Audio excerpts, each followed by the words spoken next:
क्या कभी ऐसा हुआ है कि रात के 2 बजे चारों ओर सन्नाटा पसरा हो, विचारों का एक युद्ध चल रहा हो, आपको समझ नहीं आ रहा हो कि किस पर विश्वास करें और किस से दूरी बना लें। आपने जीवन में बहुत कुछ प्राप्त किया हो, फिर भी मन में शांति ना हो। आपके पास धन हो सकता है, प्रतिष्ठा हो सकती है, परिवार हो सकता है, मित्र भी हो सकते हैं, लेकिन भीतर कहीं एक बेचैनी हो जो शायद आपको चैन से बैठने ना दे। क्या कभी आपको ऐसा लगा है कि आप लोगों को समझने में बार बार गलती कर जाते हैं? जिन लोगों के लिए आप अपना समय, अपनी भावनाएं और अपना विश्वास समर्पित करते हैं, वही लोग कभी कभी आपके दुख का कारण बन जाते हैं। क्या आपने कभी सोचा है कि आखिर बुद्धिमान व्यक्ति की पहचान क्या होती है? सच्चा मित्र कौन होता है? किस प्रकार के लोगों से दूरी बनाए रखनी चाहिए? धन का उपयोग किस प्रकार करना चाहिए? मनुष्य को किन आदतों से बचना चाहिए? और सबसे महत्वपूर्ण प्रश्न, क्या जीवन को सही दिशा में ले जाने के लिए कोई ऐसी नीति है जो समय की सीमाओं से परे हो? यदि इन प्रश्नों में से कोई भी प्रश्न आपके जीवन से जुड़ा है तो आप अकेले नहीं हैं। हजारों वर्षों से मनुष्य की समस्याएं बदलती हुई दिखाई देती है, लेकिन उनका मूल स्वरूप आज भी वैसा ही है।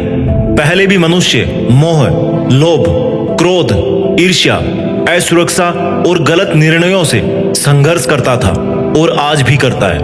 पहले भी लोग गलत व्यक्तियों पर विश्वास कर बैठते थे और आज भी करते हैं। पहले भी सत्ता, धन और अहंकार ने परिवार और राज्यों को विभाजित किया था और आज भी वे मनुष्यों के संबंधों को प्रभावित करते हैं। इसलिए कुछ ज्ञान ऐसा होता है जो केवल किसी विशेष युग के लिए नहीं बल्कि संपूर्ण मानव जीवन के लिए होता है, और ऐसा ही एक अमूल्य ज्ञान है विदुर नीति। अब आपने चाणक्य नीति का तो नाम सुना होगा। यदि चाणक्य नीति आपको यह सिखाती है कि संसार में सफल कैसे होना है, तो विदुर नीति आपको यह सिखाती है कि खुद पर विजय कैसे प्राप्त करनी है। चाणक्य नीति व्यावहारिक बुद्धि और सफलता की नीति है, जबकि विदुर नीति धर्म, चरित्र, मानसिक शांति, आत्मसंयम और विवेकपूर्ण जीवन की नीति है। विदुर नीति की सबसे बड़ी विशेषता यह है कि यह एक ऐसे राजा को दी गई थी जो सत्ता होने के बावजूद मानसिक रूप से अशांत था।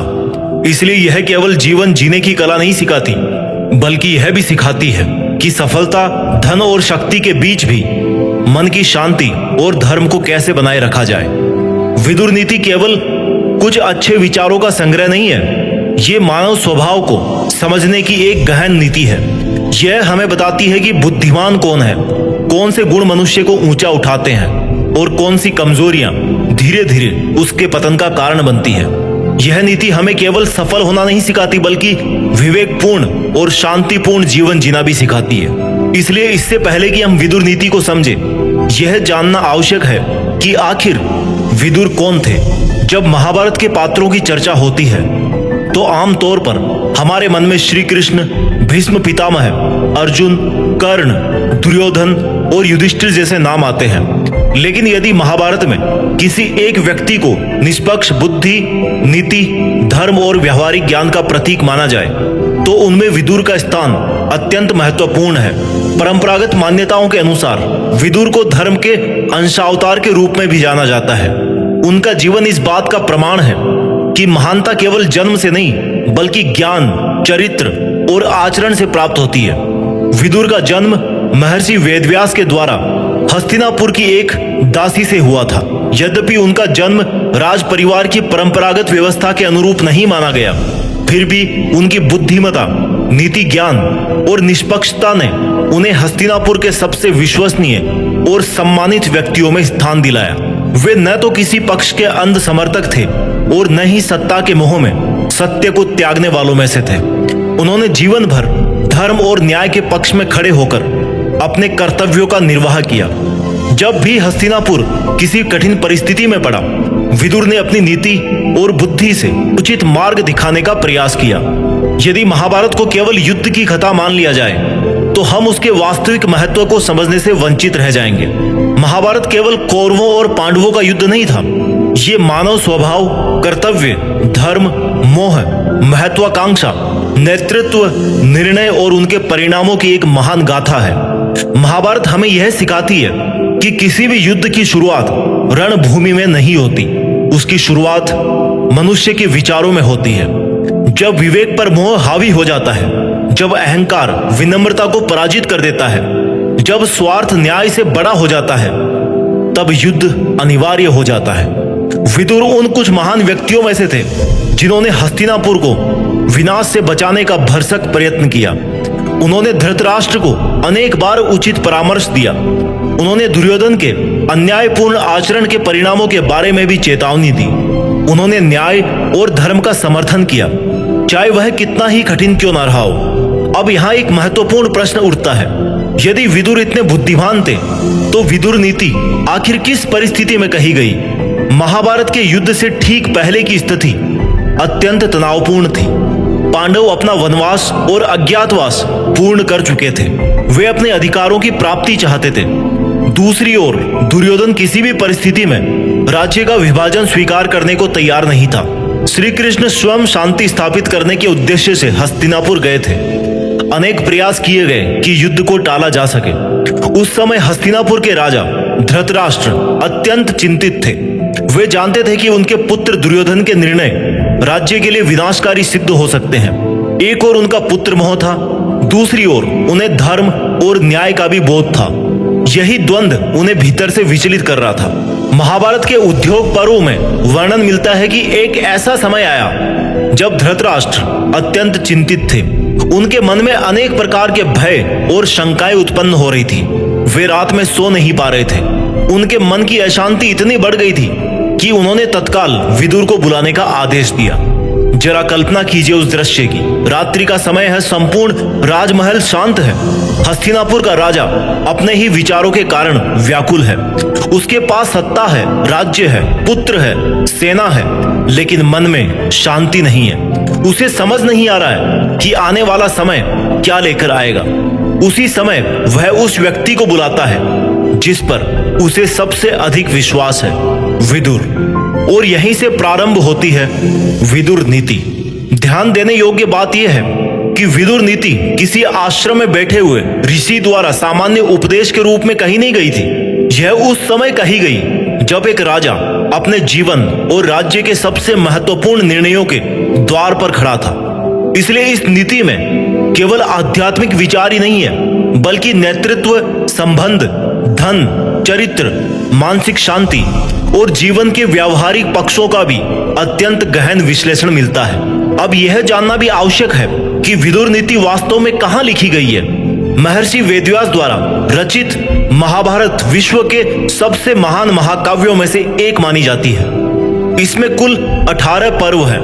प्रत्येक पर्व जीवन और धर्म के विभिन्न आयामों को प्रस्तुत करता है। विदुर नीति महाभारत के उद्योग पर्व का एक महत्वपूर्ण भाग है। यह उद्योग पर्व के अध्याय 33 से लेकर अध्याय 40 तक वर्णित है। अर्थात विदुर नीति कुल 8 अध्यायों में हमें प्राप्त होती है।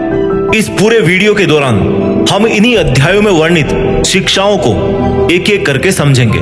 इस ज्ञान की सबसे सुंदर बात यह है कि यह किसी जाति विशेष के लिए नहीं है, यह किसी वर्ग विशेष के लिए नहीं है। यदि आप विद्यार्थी हैं तो यह आपको आत्म संयम और बुद्धिमत्ता का महत्व बताएगी। यदि आप एक परिवार का नेतृत्व कर रहे हैं तो यह आपको निर्णय लेने की नीति समझाएगी। यदि आप जीवन में आर्थिक और मानसिक संतुलन चाहते हैं तो यह आपको धन और इच्छाओं के विषय में गहन दृष्टिकोण प्रदान करेगी।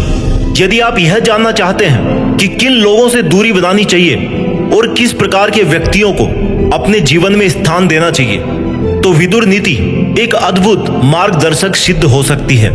इस वीडियो के अंत तक हम यह समझने का प्रयत्न करेंगे कि मनुष्य को अशांत क्या बनाता है, बुद्धिमान कौन है, किन गुणों का विकास आवश्यक है, किन दोषों से बचना चाहिए और क्यों हजारों वर्ष पूर्व दिया गया यह ज्ञान आज भी उतना ही प्रासंगिक है जितना उस समय था जब हस्तिनापुर का एक चिंतित राजा आधी रात को अपने सबसे बुद्धिमान मंत्री से जीवन का सत्य जानना चाहता था। और इसी प्रश्न के साथ अब हम विदुर नीति के शुरुआती उपदेशों की तरफ बढ़ते हैं, जहां विदुर सबसे पहले मानव मन की अशांति और उसके वास्तविक कारणों को हमारे सामने रखते हैं। अध्याय 33 से विदुर नीति का वास्तविक प्रारंभ होता है।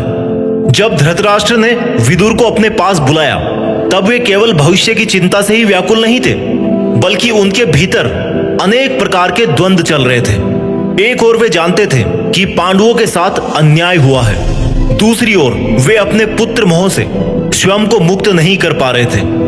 वे राजा थे लेकिन एक पिता भी थे। वे धर्म को जानते थे लेकिन धर्म का पालन करने का साहस उनके भीतर टूट रहा था। यही विदुर हमें जीवन का पहला और अत्यंत महत्वपूर्ण सत्य बताते हैं। वे कहते हैं कि कुछ प्रकार के लोग ऐसे होते हैं जिन्हें रात में नींद नहीं आती। ये बात सुनने में जितनी साधारण लगती है उतनी ही गहरी है। विदुर कहते हैं कि जो व्यक्ति किसी अधिक शक्तिशाली व्यक्ति से भयभीत होता है, जिसकी संपत्ति छिन गई हो, जो किसी दूसरे की वस्तु या अधिकार को प्राप्त करने की इच्छा रखता हो, अथवा जो चोरी और छल कपट के मार्ग पर चलता हो, ऐसे व्यक्तियों को रात में नींद नहीं आती। यदि हम इन बातों को ध्यान से देखें तो हमें ज्ञात होगा कि समय बदल गया है लेकिन मनुष्य नहीं बदला। आज कितने ऐसे लोग हैं जो भविष्य के भय में जी रहे हैं। किसी को अपनी नौकरी खोने का डर है, किसी को व्यवसाय में असफल होने का भय है, कोई समाज की अपेक्षाओं के बोझ तले दबा हुआ है, कोई अपनी तुलना दूसरों से करते करते स्वयं की शांति खो चुका है। मनुष्य की सबसे बड़ी समस्याओं में से एक यह है कि वो वर्तमान में नहीं जीता। उसका अधिकांश समय या तो अतीत की गलतियों में बीत जाता है अथवा भविष्य की चिंताओं में। विदुर का पहला संदेश यही है कि मानसिक अशांति का कारण बाहरी परिस्थितियां नहीं बल्कि हमारे भीतर चल रहा संघर्ष है। कभी कभी हम ये मान लेते हैं कि यदि हमारे पास पर्याप्त धन, बड़ा घर या समाज में सम्मान होगा तो हम प्रसन्न और शांत हो जाएंगे। लेकिन यदि ऐसा होता तो धृतराष्ट्र जैसा राजा कभी अशांत नहीं होता। उसके पास संपूर्ण हस्तिनापुर था, उसके पास सत्ता थी, उसके पास संसाधनों की कोई कमी नहीं थी, फिर भी वो सो नहीं पा रहा था। यह हमें एक अत्यंत महत्वपूर्ण शिक्षा देता है कि शांति का संबंध बाहरी उपलब्धियों से कम और आंतरिक संतुलन से अधिक है। यदि मनुष्य का मन उसके निर्णयों से संतुष्ट नहीं है, यदि उसका विवेक उसे बार बार सच का स्मरण करा रहा है, यदि वह अपने कर्तव्यों से विमुख हो रहा है, तो संसार की कोई भी उपलब्धि उसे मानसिक शांति नहीं दे सकती। विदुर आगे ये भी स्पष्ट करते हैं कि जो व्यक्ति दूसरों के अधिकार पर दृष्टि रखता है वो कभी संतुष्ट नहीं रह सकता। इस शिक्षा को यदि हम आधुनिक जीवन में देखें तो यह केवल भौतिक वस्तुओं तक सीमित नहीं है। आज मनुष्य दूसरों की उपलब्धियों को देखकर स्वयं को असफल समझने लगता है। किसी के पास बेहतर करियर है, किसी के पास अधिक धन है, किसी का जीवन बाहर से अधिक आकर्षक दिखाई देता है। धीरे धीरे तुलना हमारी आदत बन जाती है। समस्या यह नहीं है कि हम दूसरों को देखते हैं, समस्या तब उत्पन्न होती है जब हम अपने जीवन का मूल्यांकन केवल दूसरों की सफलताओं के आधार पर करने लगते हैं। विदुर हमें अप्रत्यक्ष रूप से यह सिखाते हैं कि जिस दिन आपने अपने जीवन का लक्ष्य किसी दूसरे मनुष्य के जीवन को बना लिया, उसी दिन आपकी शांति आपसे दूर होने लगेगी। ईर्ष्या एक ऐसा जहर है जिसे पीने वाला व्यक्ति खुद ही सबसे अधिक पीड़ा महसूस करता है। दूसरों के प्रति द्वेष रखने से पहले मनुष्य स्वयं अपनी मानसिक शांति को नष्ट कर देता है। इसी प्रकार विदुर उन लोगों की भी चर्चा करते हैं जो छल और कपट के मार्ग पर चलते हैं। ऐसे व्यक्ति हमेशा भय में जीते हैं। उन्हें इस बात का डर बना रहता है कि उनका असत्य कब प्रकट हो जाए। उन्हें अपनी बनाई हुई छवि को बनाए रखने के लिए लगातार प्रयास करना पड़ता है। यदि किसी मनुष्य को प्रतिदिन अपने वास्तविक स्वरूप को छिपाना पड़े तो वह चाहे जितना भी सफल दिखाई दे, भीतर से वो कभी शांत नहीं रह सकता। हमारे जीवन में भी यह शिक्षा अत्यंत महत्वपूर्ण है। कभी कभी लोग समाज को प्रभावित करने के लिए एक ऐसा व्यक्तित्व निर्मित कर देते हैं जो वास्तव में उनका होता ही नहीं है। वे स्वयं को उससे अधिक सफल, अधिक प्रसन्न और अधिक सक्षम दिखाने का प्रयास करते हैं जितने वो वास्तव में होते हैं। धीरे धीरे वो अपने ही बनाए हुए व्यक्तित्व के कैदी बन जाते हैं। विदुर का ज्ञान हमें यह समझाता है कि सत्य के मार्ग पर चलना केवल नैतिकता का विषय नहीं है बल्कि मानसिक शांति का भी विषय है। अब एक और महत्वपूर्ण प्रश्न उत्पन्न होता है, क्या केवल बाहरी परिस्थितियां ही मनुष्य को अशांत करती है? विदुर का उत्तर है नहीं। मनुष्य का सबसे बड़ा शत्रु उसका अनियंत्रित मन है। जब इच्छाएं विवेक से बड़ी हो जाती है तब मनुष्य अपने निर्णयों का स्वामी नहीं रह जाता, वह परिस्थितियों का दास बन जाता है। उसे क्या प्राप्त हुआ है, उससे अधिक उसे क्या नहीं मिला है, यह बात उसे अधिक दिखाई देने लगती है। यदि हम अपने जीवन को देखें तो हम पाएंगे कि हमारी अनेक चिंताओं का कारण अभाव नहीं बल्कि असंतोष होता है। जिस व्यक्ति के पास एक साधन होता है वो दूसरे को भी चाहता है, दूसरा प्राप्त होने पर वो तीसरा भी चाहता है। इच्छाओं का यह क्रम कभी समाप्त नहीं होता। इसलिए विदुर हमें अप्रत्यक्ष रूप से संतोष का महत्व भी समझाते हैं। संतोष का अर्थ यह नहीं है कि मनुष्य अपने विकास का प्रयास छोड़ दे। संतोष का अर्थ यह है कि आप अपने पुरुषार्थ को जारी रखते हुए भी अपने मानसिक संतुलन को ना खोएं। एक और बात जिस पर विदुर का ज्ञान विशेष रूप से प्रकाश डालता है और वो है भय, यानी कि डर। डर केवल युद्ध भूमि में नहीं होता, आधुनिक जीवन में भी मनुष्य अनेक प्रकार के भय से घिरा रहता है। असफलता का भय, अस्वीकृति का भय, आर्थिक असुरक्षा का भय, लोगों की राय का भय, अकेले रह जाने का भय और भविष्य का भय। जब भय हमारे निर्णयों को नियंत्रित करने लगता है तब हम स्वतंत्र होकर जीवन नहीं जी पाते। धृतराष्ट्र भी भयभीत थे, वे अपने पुत्र को खोने से भयभीत थे, वे युद्ध के परिणामों से भयभीत थे, वे सत्य को स्वीकार करने से भयभीत थे। यहाँ हमें यह समझना चाहिए कि केवल ज्ञान होना पर्याप्त नहीं है। धृतराष्ट्र धर्म को जानते थे, लेकिन ज्ञान को व्यवहार में लाने के लिए साहस की आवश्यकता होती है। कई बार हम भी अपने जीवन में सत्य जानते हैं, हमें पता होता है कि कौन सा निर्णय उचित है, हमें यह भी पता होता है कि कौन सा संबंध हमारे लिए हानिकारक है, हमें यह भी पता होता है कि हमारी कौन सी आदतें हमें धीरे धीरे कमजोर बना रही है, लेकिन फिर भी हम परिवर्तन नहीं करते। क्यों? क्योंकि ज्ञान से पहले साहस की आवश्यकता होती है।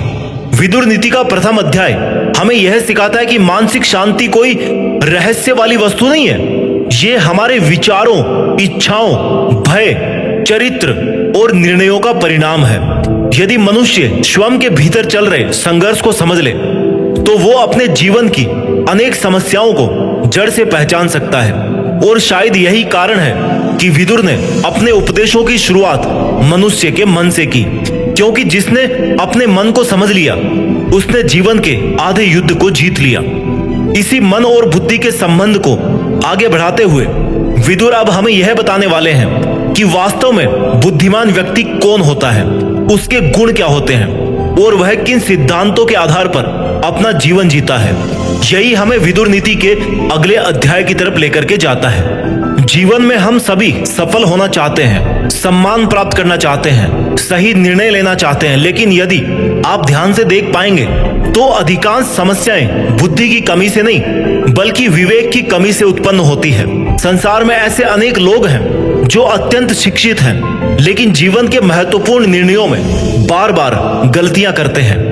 वहीं पर कुछ ऐसे लोग भी होते हैं जिनकी औपचारिक शिक्षा बहुत अधिक नहीं होती, फिर भी वे जीवन को इतनी समझदारी और संतुलन के साथ जीते हैं कि लोग उनसे मार्गदर्शन लेने आते हैं। विदुर के अनुसार बुद्धिमत्ता केवल ज्ञान का संग्रह नहीं है, बुद्धिमत्ता वह क्षमता है जिसके द्वारा मनुष्य उचित समय पर उचित निर्णय ले सके, अपनी भावनाओं को नियंत्रित कर सके और परिस्थितियों के अनुसार धर्म तथा विवेक का साथ न छोड़े।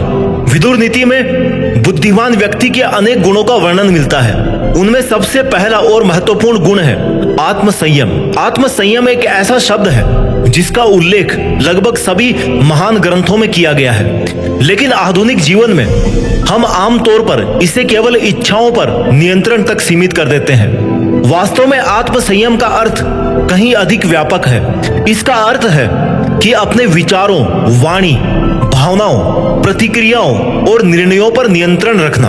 यदि कोई व्यक्ति छोटी सी आलोचना सुनकर क्रोधित हो जाता है, यदि किसी की सफलता देखकर उसका मन ईर्ष्या से भर जाता है, यदि कोई व्यक्ति क्षणिक सुख के लिए अपने दीर्घकालिक हितों की उपेक्षा कर देता है, तो चाहे वो कितना भी विद्वान क्यों ना हो, वह वास्तव में आत्मसंयमी नहीं कहा जा सकता। आज के समय में हम खुद से एक सरल सवाल पूछ सकते हैं, क्या हम अपने मोबाइल फोन को 1 घंटे के लिए दूर रख सकते हैं? क्या हम बिना किसी प्रतिक्रिया दिए किसी अपमानजनक कमेंट को सुन सकते हैं? क्या हम बिना किसी दिखावे के अच्छा कार्य कर सकते हैं? क्या हम बिना दूसरों से अपनी तुलना किए अपने लक्ष्य की तरफ बढ़ सकते हैं? यदि इन प्रश्नों के उत्तर आपको मुश्किल लग रहे हैं तो इसका अर्थ यह नहीं है कि हम असफल हैं। इसका अर्थ केवल इतना है कि आत्म संयम एक ऐसा गुण है जिसका अभ्यास निरंतर करना पड़ता है। विदुर हमें यह भी बताते हैं कि बुद्धिमान व्यक्ति अपनी इच्छाओं का दास नहीं होता। वह अपनी परिस्थितियों का मूल्यांकन विवेक के आधार पर करता है। वह यह समझता है कि प्रत्येक इच्छा को पूरा करना आवश्यक नहीं होता। कुछ इच्छाओं का त्याग ही मनुष्य को वास्तविक स्वतंत्रता प्रदान करता है। आधुनिक जीवन में हम स्वतंत्रता को अक्सर अपनी सभी इच्छाओं को पूर्ण करने की क्षमता के रूप में देखते हैं, लेकिन भारतीय दर्शन हमें एक दूसरा दृष्टिकोण प्रदान करता है। वास्तविक स्वतंत्रता वह है जब आपकी इच्छाएं आपको नियंत्रित ना करें। जिस व्यक्ति को क्रोध नियंत्रित करता है वह स्वतंत्र नहीं है। जिसे समाज की स्वीकृति की आवश्यकता हर समय बनी रहती है वह स्वतंत्र नहीं है। जो अपनी महत्वाकांक्षाओं के कारण मानसिक शांति खो चुका है वह भी वास्तव में स्वतंत्र नहीं है। विदुर के अनुसार बुद्धिमान व्यक्ति परिस्थितियों से प्रभावित तो होता है लेकिन उनके द्वारा नियंत्रित नहीं होता।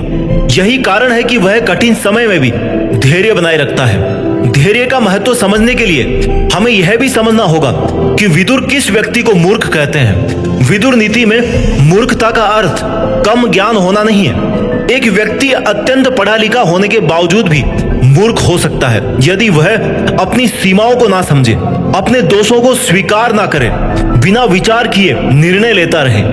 विदुर बताते हैं कि जो व्यक्ति बिना अपनी क्षमता को समझे बड़े बड़े कार्यों का अहंकार करता है, जो बिना परिश्रम के फल प्राप्त करना चाहता है, जो दूसरों की सलाह को तुच्छ समझता है और जो अपने ही हितैषियों की बातों को अनसुना करता है, वह मूर्खता के मार्ग पर चल रहा होता है।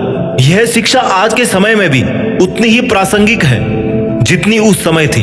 हम अक्सर सफलता को देखकर प्रभावित हो जाते हैं लेकिन उसके पीछे छिपे वर्षों के परिश्रम और अनुशासन को नहीं देखते। परिणाम स्वरूप हम ऐसे लक्ष्य निर्धारित कर लेते हैं जिनके लिए हम आवश्यक परिश्रम करने को तैयार नहीं होते। जब परिणाम हमारी अपेक्षाओं के अनुरूप नहीं आते तो हम स्वयं को परिस्थितियों का शिकार मानने लगते हैं। विदुर हमें सिखाते हैं कि बुद्धिमान व्यक्ति अपनी क्षमताओं और सीमाओं दोनों को जानता है। वह न तो स्वयं को आवश्यकता से अधिक महत्व देता है और न ही स्वयं को कम आंकता है। विनम्रता भी बुद्धिमत्ता का एक महत्वपूर्ण गुण है। यहाँ विनम्रता का अर्थ स्वयं को दूसरों से कम समझना नहीं है। विनम्रता का अर्थ है सीखने के लिए सदैव तैयार रहना। जिस दिन मनुष्य यह मान लेता है कि उसे सब कुछ पता है उसी दिन उसका विकास रुक जाता है। विदुर स्वयं इसका उत्कृष्ट उदाहरण है।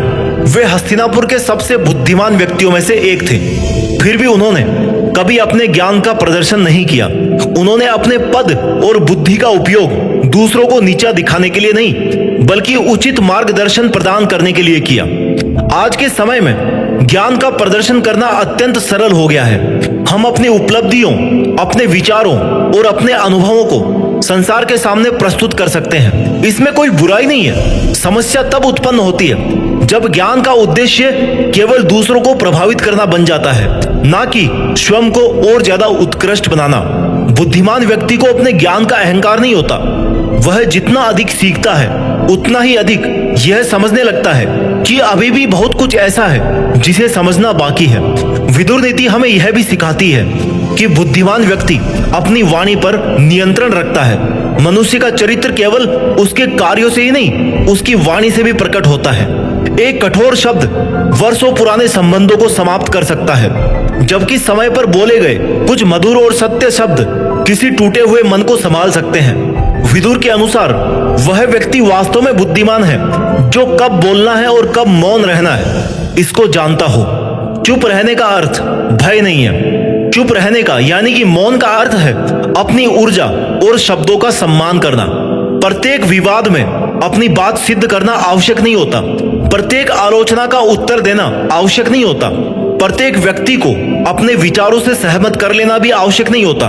आधुनिक जीवन का एक बड़ा कष्ट यह है कि हम प्रतिक्रिया देने की आदत विकसित कर चुके हैं। कोई हमारी प्रशंसा करे तो हम अधिक प्रसन्न हो जाते हैं और कोई हमारी आलोचना कर दे तो हमारा पूरा दिन प्रभावित हो जाता है। विदुर हमें सिखाते हैं कि जिस व्यक्ति का मन दूसरों की प्रतिक्रियाओं के आधार पर ऊपर नीचे होता रहता है, वह अभी आत्म संयम के मार्ग पर नहीं पहुंचा है। बुद्धिमान व्यक्ति अपनी शांति को दूसरों के व्यवहार पर निर्भर नहीं रहने देता। वह स्वयं को समझता है, अपने कर्तव्यों को समझता है और उसी के अनुसार जीवन जीने का प्रयास करता है।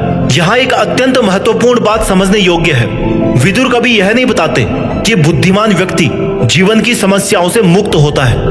वे यह कहते हैं कि बुद्धिमान व्यक्ति समस्याओं के बीच भी संतुलित रहना सीख लेता है। यही संतुलन उसे दूसरों से अलग बनाता है।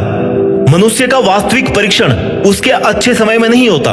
उसका परीक्षण तब होता है जब उसे क्रोध आए और वह फिर भी संयम को चुने, जब उसे अवसर मिले और तब भी वह धर्म को ही चुने, और जब उसे शक्ति मिले तब भी वह विनम्रता को ही चुने।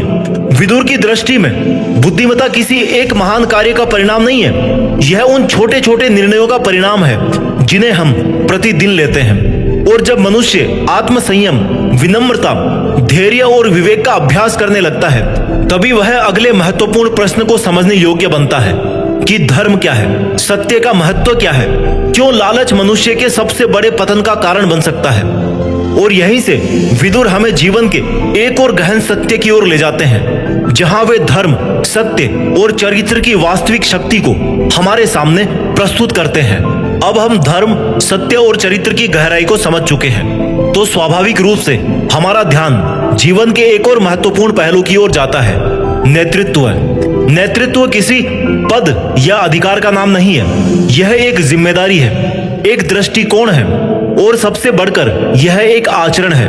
विदुर के अनुसार एक सच्चा नेता वह नहीं होता जो केवल आदेश देता है, बल्कि वह होता है जो अपने आचरण से दूसरों को प्रेरित करता है। महाभारत में हम देखते हैं कि नेतृत्व की कमी और गलत निर्णयों ने किस प्रकार एक पूरे राज्य को विनाश की ओर धकेल दिया। धृतराष्ट्र के पास सत्ता थी, लेकिन उनमें निर्णय लेने का साहस नहीं था। वे जानते थे कि उनके पुत्र गलत मार्ग पर हैं, लेकिन फिर भी वे उन्हें रोक नहीं पाए।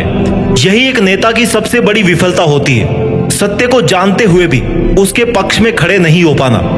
विदुर हमें सिखाते हैं कि एक श्रेष्ठ नेता के भीतर सबसे पहले स्पष्टता होनी चाहिए, सही और गलत की स्पष्ट समझ। यदि नेता स्वयं ही भ्रमित होगा तो वह दूसरों का मार्गदर्शन कैसे कर पाएगा। इसके साथ ही एक नेता में निष्पक्षता होना भी अत्यंत आवश्यक है। यदि वह अपने व्यक्तिगत संबंधों, भावनाओं या स्वार्थ के कारण पक्षपात करने लगे तो उसका निर्णय न्यायपूर्ण नहीं रह जाता। धृतराष्ट्र का पुत्र मोह इसी पक्षपात का उदाहरण है, जिसने अंततः पूरे राज्य को संकट में डाल दिया। एक और महत्वपूर्ण गुण है साहस। सही निर्णय लेना जितना आवश्यक है, उतना ही आवश्यक है उस निर्णय पर दृढ़ रहना। कई बार परिस्थितियां ऐसी होती हैं जहां सही मार्ग कठिन होता है और गलत मार्ग आसान। ऐसे समय में एक सच्चा नेता वही होता है जो कठिन मार्ग को चुनने का साहस रखता है। विदुर हमें यह भी बताते हैं कि एक नेता को अपने आसपास ऐसे लोगों को रखना चाहिए जो उसे सत्य कह सके, भले ही वह सत्य कड़वा ही क्यों ना हो। यदि कोई नेता केवल चापलूसों से घिरा होता है तो वो धीरे धीरे वास्तविकता से दूर हो जाता है। विदुर स्वयं धृतराष्ट्र के लिए ऐसे ही एक सच्चे सलाहकार थे, लेकिन दुर्भाग्यवश धृतराष्ट्र ने उनकी बातों को गंभीरता से नहीं लिया। आज के समय में भी यह शिक्षा उतनी ही प्रासंगिक है, चाहे वह एक संगठन का प्रमुख हो, एक परिवार का मुखिया हो या फिर कोई ऐसा व्यक्ति हो जो अपने जीवन का नेतृत्व कर रहा हो। उसे यह समझना आवश्यक है कि सही सलाह और आलोचना दोनों ही उसके विकास के लिए आवश्यक है। नेतृत्व का एक और महत्वपूर्ण पहलू है जिम्मेदारी स्वीकार करना। एक सच्चा नेता अपनी गलतियों का दोष दूसरों पर नहीं डालता, वह अपनी त्रुटियों को स्वीकार करता है, उनसे सीखता है। इसके विपरीत जो व्यक्ति अपनी असफलताओं के लिए हमेशा परिस्थितियों या दूसरों को दोष देता है, वह कभी भी एक प्रभावी नेता नहीं बन सकता। विदुर यह भी सिखाते हैं कि एक नेता को दूरदर्शी होना चाहिए।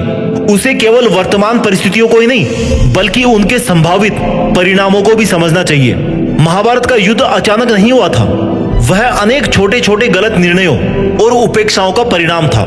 यदि समय रहते सही निर्णय लिए गए होते तो शायद उस विनाश को टाला जा सकता था। इसके साथ ही एक नेता में करुणा और संवेदनशीलता भी होनी चाहिए। कठोर निर्णय लेना आवश्यक हो सकता है, लेकिन इसका अर्थ यह नहीं है कि वह दूसरों की भावनाओं को समझने में असमर्थ हो।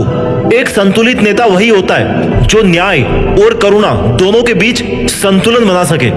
विदुर की शिक्षाएं हमें यह भी सिखाती है कि नेतृत्व केवल दूसरों को नियंत्रित करने का माध्यम नहीं है, बल्कि स्वयं को नियंत्रित करने की कला भी है। जो व्यक्ति अपने क्रोध, अहंकार और इच्छाओं पर नियंत्रण नहीं रख सकता, वह दूसरों का नेतृत्व कैसे कर सकता है। इसलिए एक सच्चा नेता वही होता है जो अपने पद का उपयोग केवल अपने लाभ के लिए नहीं, बल्कि दूसरों के कल्याण के लिए करता है। वह अपने अधिकार को सेवा का माध्यम बनाता है, ना कि प्रभुत्व का।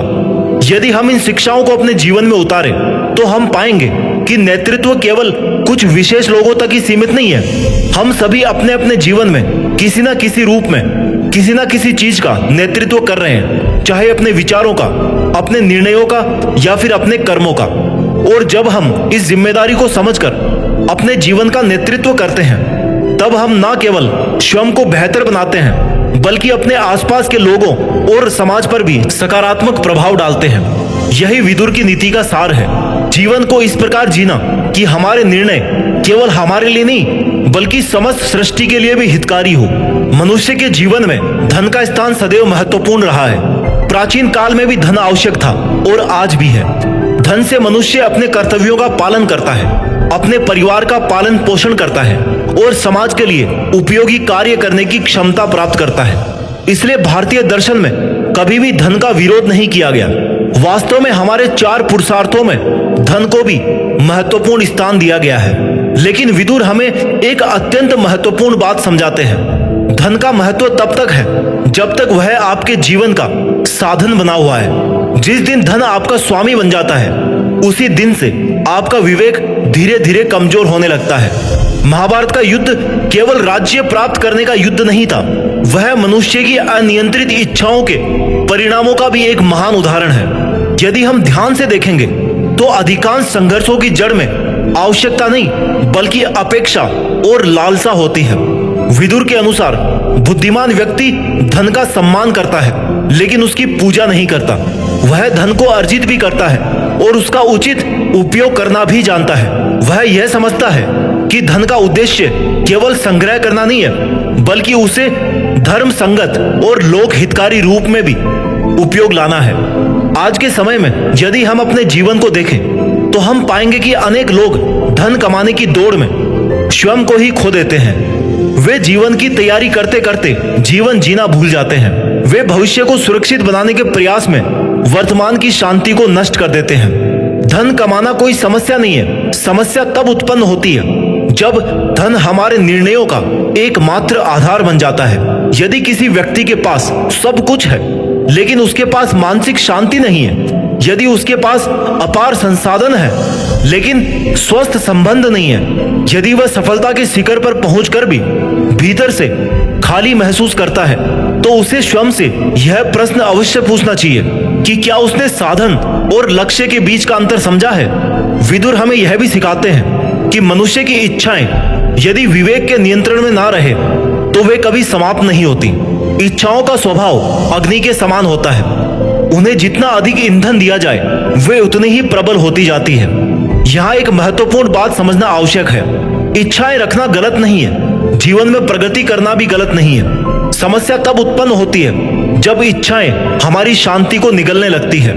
क्या हम अपने जीवन में कभी ये निर्धारित करते हैं कि हमारे लिए वास्तव में कितना पर्याप्त है? यह प्रश्न सरल अवश्य है, लेकिन इसका उत्तर अधिकांश लोग नहीं दे पाते, क्योंकि आधुनिक जीवन ने हमें यह विश्वास दिला दिया कि संतोष प्रगति का शत्रु है, जबकि वास्तविकता इसके ठीक विपरीत है। संतोष और पुरुषार्थ एक दूसरे के विरोधी नहीं है। संतोष हमें यह सिखाता है कि हमें अपने पुरुषार्थ को जारी रखते हुए भी अपने भीतर की शांति को सुरक्षित रखें। विदुर आगे मित्रता के विषय में भी अत्यंत गहन शिक्षा प्रदान करते हैं। मनुष्य चाहे कितना भी सक्षम क्यों ना हो, वह अकेले जीवन नहीं जी सकता। उसके जीवन की दिशा बहुत हद तक उन लोगों द्वारा निर्धारित होती है जिनके साथ वह अपना समय व्यतीत करता है। प्राचीन भारतीय ग्रंथों में बार बार सत्संग और कुसंग के महत्व का उल्लेख मिलता है। इसका कारण यह है कि मनुष्य का स्वभाव अत्यंत प्रभावशील होता है। हम उन लोगों के विचारों, आदतों और दृष्टिकोणों से प्रभावित होते हैं जिनके साथ हम समय बिताते हैं। विदुर के अनुसार सच्चा मित्र वह नहीं है जो केवल सुख के समय आपके साथ दिखाई दे। सच्चा मित्र वह है जो आपके हित की बात कहने का साहस रखता हो, जो आवश्यकता पड़ने पर आपकी गलतियों की ओर आपका ध्यान आकर्षित कर सके, जो आपके विकास की कामना करता हो, ना कि केवल आपके साथ समय बिताना चाहता हो। यदि कोई व्यक्ति केवल आपकी प्रशंसा करता है, आपकी प्रत्येक बात से सहमत रहता है और आपको कभी आत्म मंथन के लिए प्रेरित नहीं करता, तो संभव है कि वह आपका शुभ चिंतक तो अवश्य हो, लेकिन वह आपका वास्तविक हितैषी नहीं है। महाभारत में विदुर स्वयं इसका उत्कृष्ट उदाहरण है। उन्होंने धृतराष्ट्र को कभी प्रसन्न करने के लिए असत्य नहीं कहा। उन्होंने सदैव वही कहा जो उचित था, भले उसे सुनना कठिन क्यों न रहा हो। यह शिक्षा आज के समय में अत्यंत महत्वपूर्ण है। हम ऐसे युग में जी रहे हैं जहां हमारे संपर्कों की संख्या बढ़ गई है, लेकिन गहरे और सार्थक संबंधों की संख्या कम होती जा रही है। हम अनेक लोगों को जानते हैं, लेकिन बहुत कम लोगों पर वास्तविक विश्वास कर पाते हैं। ऐसी स्थिति में यह आवश्यक हो जाता है कि हम यह समझें कि हमारे जीवन में किन लोगों को स्थान मिलना चाहिए। क्या वे लोग हमें हमारे सर्वोत्तम स्वरूप की ओर प्रेरित करते हैं? क्या वे हमारी अनुपस्थिति में भी हमारे सम्मान की रक्षा करते हैं? क्या वे हमारी सफलता से प्रसन्न होते हैं? क्या वे कठिन समय में हमारे साथ खड़े होते हैं? यदि इन प्रश्नों के उत्तर सकारात्मक है तो निसंदेह ऐसे लोगों का सम्मान करना और उन्हें अपने जीवन में बनाए रखना अत्यंत आवश्यक है। विदुर नीति में कृतज्ञता को भी अत्यंत महत्वपूर्ण गुण माना गया है।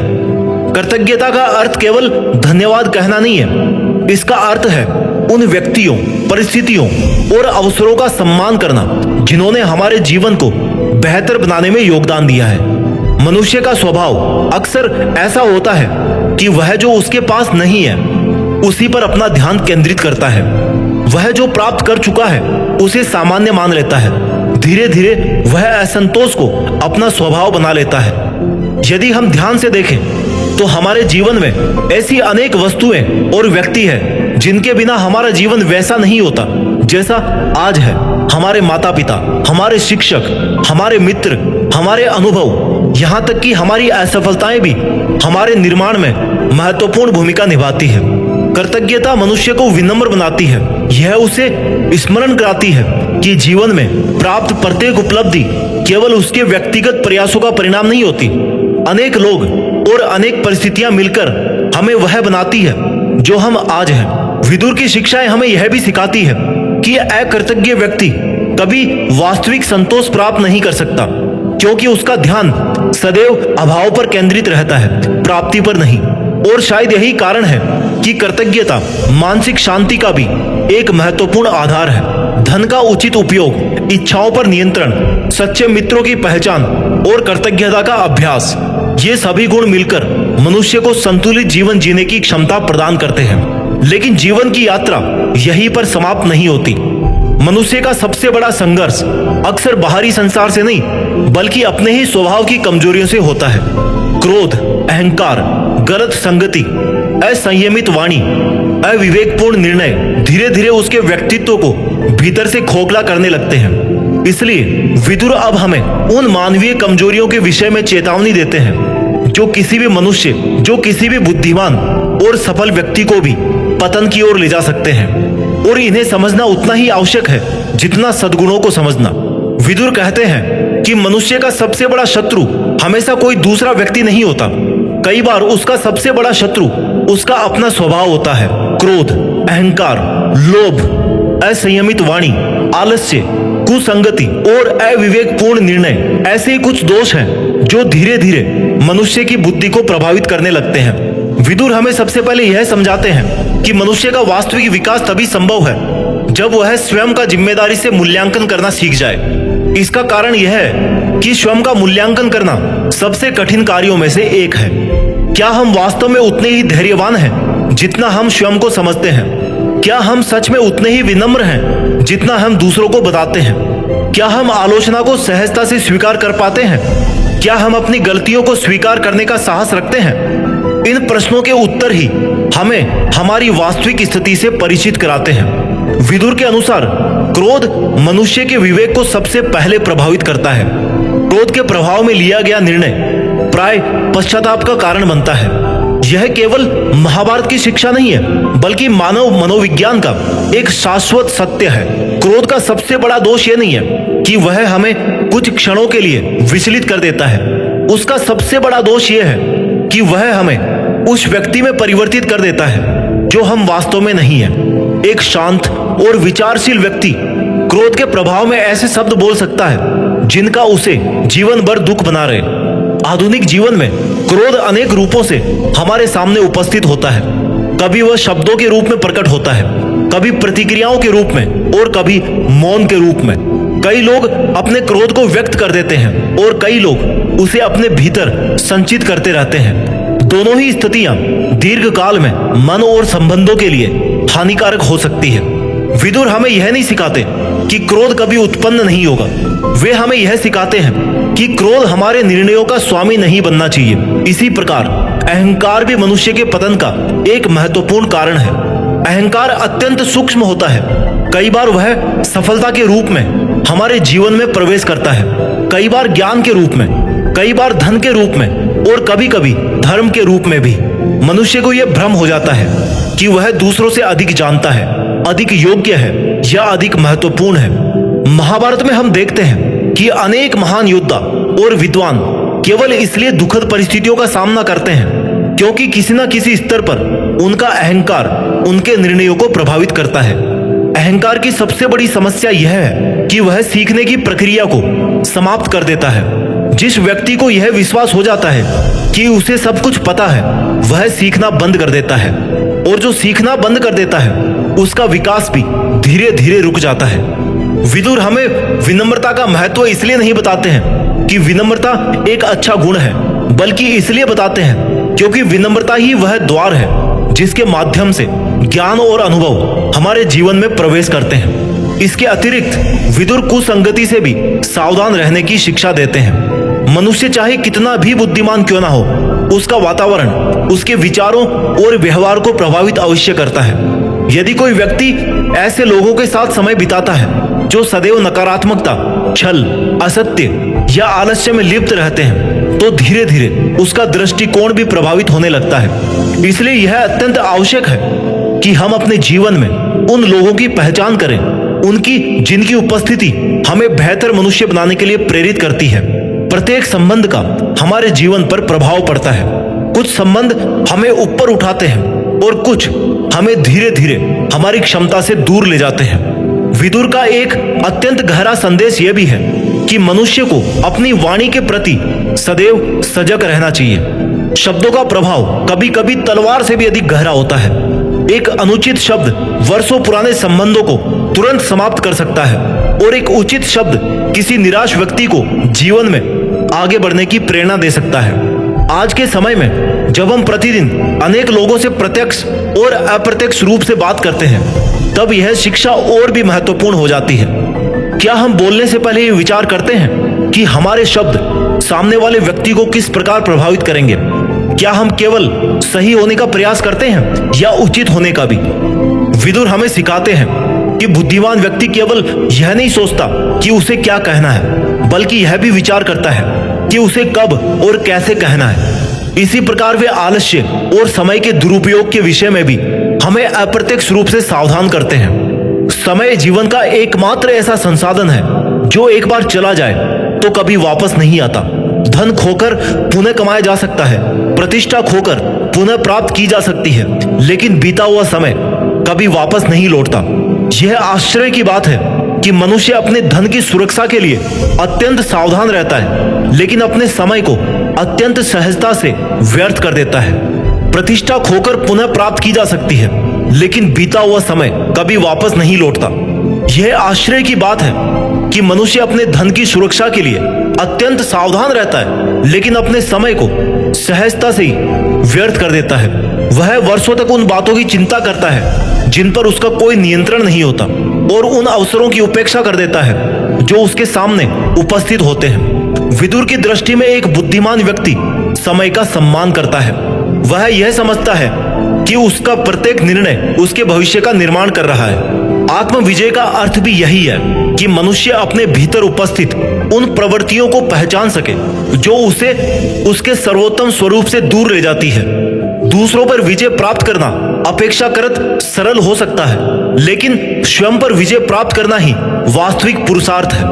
यदि कोई व्यक्ति अपने क्रोध को नियंत्रित कर सके, अपने अहंकार को सीमित रख सके, अपनी इच्छाओं को विवेक के अधीन रख सके और अपने समय तथा ऊर्जा का उचित उपयोग करना सीख जाए, तो वह अपने जीवन में असाधारण परिवर्तन अनुभव कर सकता है। और शायद यही कारण है कि भारतीय दर्शन में आत्म विजय को बाहरी विजय से कहीं अधिक महत्वपूर्ण माना गया है। विदुर की नीति हमें बार बार यह स्मरण कराती है कि जीवन का वास्तविक संघर्ष बाहर नहीं बल्कि भीतर है। हमारा भविष्य हमारे निर्णयों से निर्मित होता है और हमारे निर्णय हमारे चरित्र से।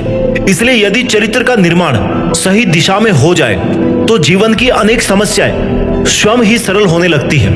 जब मनुष्य अपनी कमजोरियों को पहचान कर उन पर कार्य करना प्रारंभ कर देता है, तभी वह वास्तविक समृद्धि और आंतरिक शांति के योग्य बनता है। और यही हमें विदुर नीति की अंतिम और अत्यंत महत्वपूर्ण शिक्षाओं की ओर लेकर के जाता है। एक ऐसा जीवन कैसे जिया जाए जिसमें सफलता हो, समृद्धि हो, कर्तव्य हो और सबसे बढ़कर मन की भी शांति हो। विदुर हमें यह समझाते हैं कि समृद्धि केवल उस वस्तु का नाम नहीं है जो हमारे पास है, बल्कि उस दृष्टिकोण का भी नाम है जिसके साथ हम जीवन को देखते हैं। एक व्यक्ति के पास सीमित संसाधन हो सकते हैं, फिर भी वह शांत, संतुष्ट और प्रसन्न हो सकता है।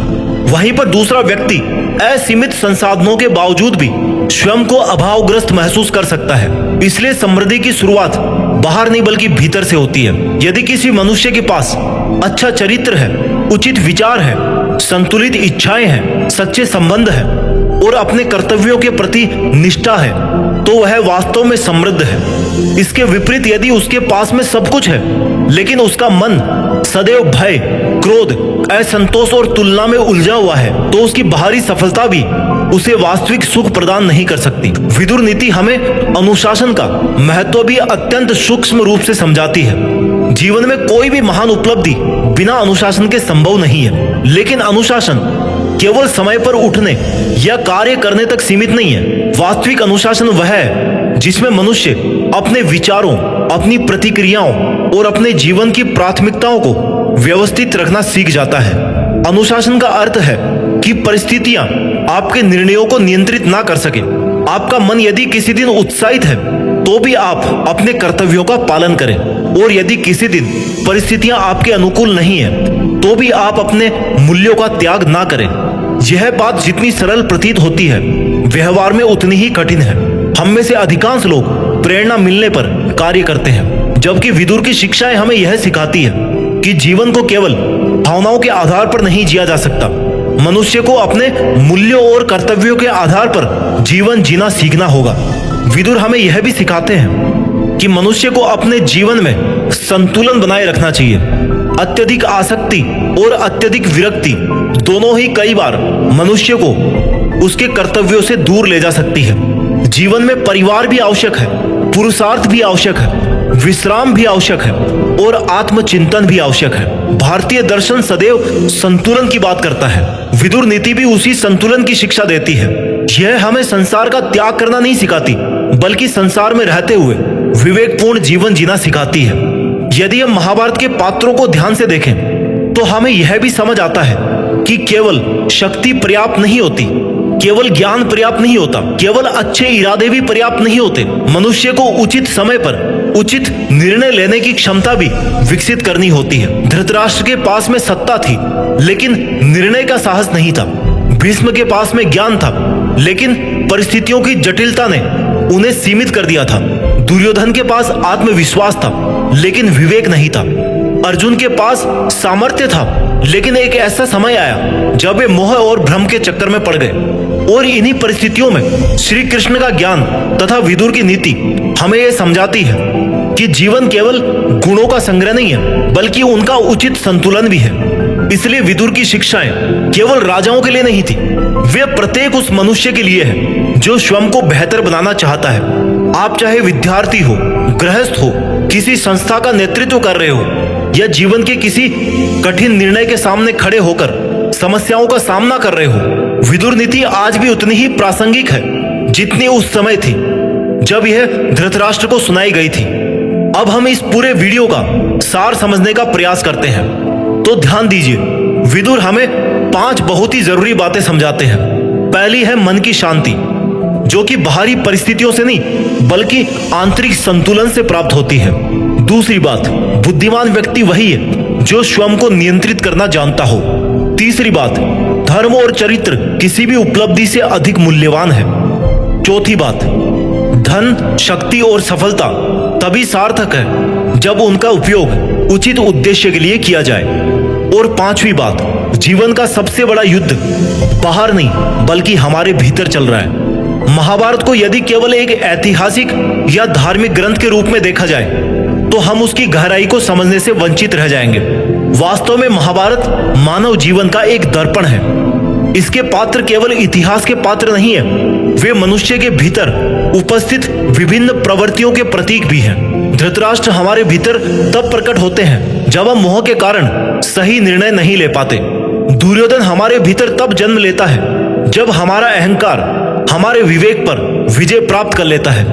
अर्जुन हमारे भीतर तब उपस्थित होते हैं जब हम जीवन के किसी महत्वपूर्ण मोड़ पर भ्रम और असमंजस का अनुभव करते हैं। और विदुर हमारे भीतर तब जागृत होते हैं जब हम सत्य को स्वीकार करने, स्वयं का मूल्यांकन करने और विवेकपूर्ण जीवन जीने का निर्णय लेते हैं। इस संपूर्ण वीडियो में एक बात बार बार स्पष्ट होती है कि मनुष्य का वास्तविक विकास बाहर से नहीं बल्कि भीतर से प्रारंभ होता है। यदि हमारा चरित्र मजबूत है, यदि हमारी बुद्धि विवेक के साथ कार्य करती है और यदि हमारे निर्णय धर्म के अनुरूप है, तो परिस्थितियां चाहे कैसी भी हो, हम जीवन को गरिमा और संतुलन के साथ जी सकते हैं। विदुर नीति हमें यह नहीं सिखाती कि जीवन में कभी दुख नहीं आएगा। यह हमें यह सिखाती है कि दुख, संघर्ष और अनिश्चितताओं के बीच भी बुद्धिमत्ता और शांति के साथ कैसे जिया जाए। यह हमें यह नहीं बताती कि संसार बदल जाएगा, बल्कि यह बताती है कि हम स्वयं को किस प्रकार विकसित करें ताकि संसार की परिस्थितियां हमें हमारी मूल प्रकृति से दूर ना ले जा सके। और शायद यही कारण है कि हजारों वर्षों के बाद भी विदुर की वाणी आज भी उतनी ही प्रासंगिक प्रतीत होती है, क्योंकि समय बदलता रहता है, समाज बदलता रहता है, साधन बदलते रहते हैं, लेकिन मनुष्य का स्वभाव और उसके संघर्ष मूल रूप से वही बने रहते हैं। अंत में यदि इस संपूर्ण ज्ञान को केवल एक वाक्य में समेटना हो तो संभवतः वह यही होगा कि जीवन का उद्देश्य केवल सफल होना नहीं है बल्कि योग्य बनना है।